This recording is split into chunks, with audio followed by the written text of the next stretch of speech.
That's right, Brandis. In what has become somewhat of a tradition every 3 to 5 years, the Bears announce they are firing their general manager and head coach and then say they will consult with a league expert to find replacements. Today, Bears chairman George McCaskey explained his decision to let go of not only former head coach Matt Nagy, but former general manager Ryan Pace.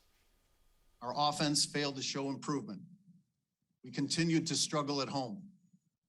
We did not close the gap within our division. In the end, we didn't win enough games. We've got to have results on the field. That's the only thing that matters. That's the bottom line right there. And joining us now with more is James Big Cat Williams, former offensive lineman for the Chicago Bears. Big Cat, it's great to see you as always. First, your reaction today, not only to the moves to fire Nagy and Pace, but Chairman McCaskey's thoughts on the path forward. Well, I think that you had to get rid of, I think Pace and Nagy were tied at the hip. For as much as people want to say that Fox was pushed on to Pace and it wasn't really his hire, I disagree with that. I mean, if you're the new general manager coming in and they want to put you with an older, more veteran type head coach, you have the ability to say yay or nay. So if it wasn't something he wanted to do, he should have spoke up then and said he didn't want to do it. So it was time. It was time for both of them to go.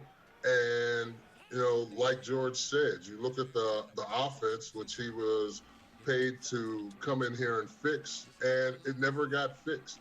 17 points a game is not a good average for an NFL offense, and you've got to get better.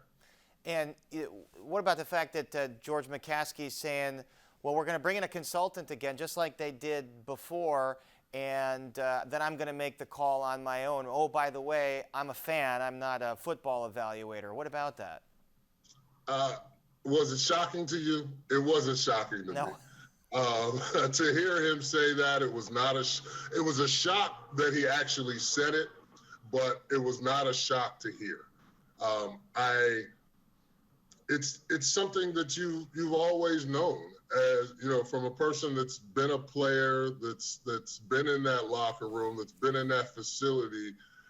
You know that I know that the problems start upstairs, and the things that they need to get ironed out have to start upstairs before they can start working on downstairs. So, you know, I don't know how much better this pick is going to be than their last choice. Yeah, as we mentioned, it's the same process that we just see over and over again. And this time, George McCaskey says he's bringing in a veteran executive, Hall of Famer, Bill Polian, to lead this search. Is that the right guy to bring in and do this? Well, I think Bill will be good in the room because Mr. Polian is one of those guys that is he's going to tell George what George doesn't want to hear. Now that it's going to be all about, can George deal with that? Can George take the things in that he says and make adjustments accordingly? You know, he's not going to want to hear a lot of the things that I think Bill will have to say to him, but, you know, you've got to deal with them, and you've been through this process before. You didn't seem like you listened then too much, so we'll have to hope and keep our fingers crossed that they listen this time around. And who would be on your short list for general manager and head coach? I'm not sure about general manager yet.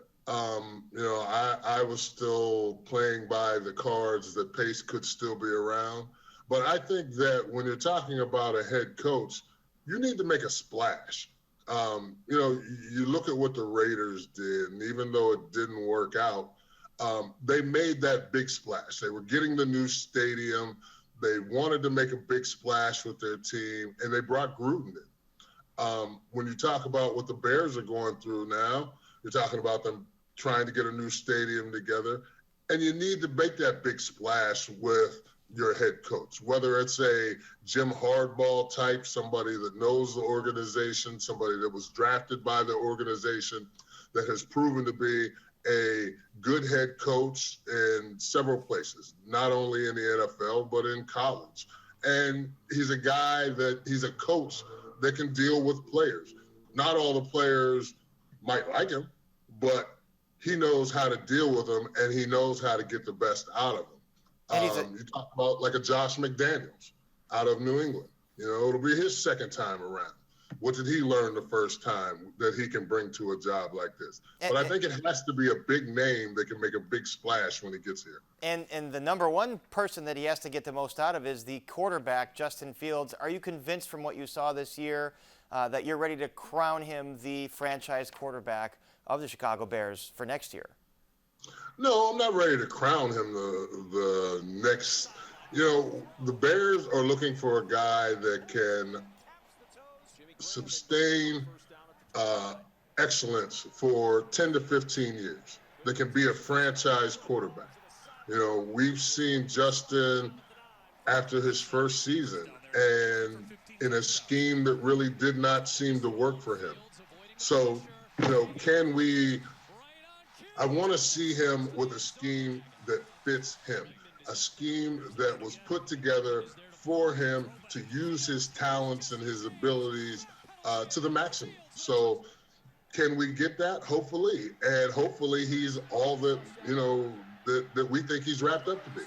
That's certainly priority number one, develop him into that sustained successful quarterback. GM coach notwithstanding, the Bears don't have a whole lot of draft picks. They don't have a first rounder. What do they have to do to restock some of the positions that they're light on right now for next year? Well, I think with the situation that they're in, free agency is going to be big for them. But that's going to take getting rid of some of the players that you have that are going to be up as free agents this year. I think it's like 23. So they're going to have whoever comes in is going to have some hard decisions to make, but you're going to have to bring, like where do you go get a left tackle from if you don't have a high first, second round draft pick? You're going to have to pick him up in free agency, and that is not going to be a cheap price, and most of the good ones are taken, and teams don't want to get rid of guys like that. A lot of questions. You said at the offensive line, but also at receiver. Quickly before you go, Big Cat, who do you think is going to win it all this year? Who's your Super Bowl pick right now? Unfortunately, I watch a lot of NFC games, and if Green Bay during their week off can get some players back, both offensively and defensively, they're going to be hard to deal with, especially in Green Bay. So I think Green Bay is my pick from the NFC. And then from the AFC, Kansas City gets on a roll. They're going to be hard to beat. Even with that defense looking as bad as it has at points in time, that offense is something to have to deal with. Certainly a marquee matchup that would be.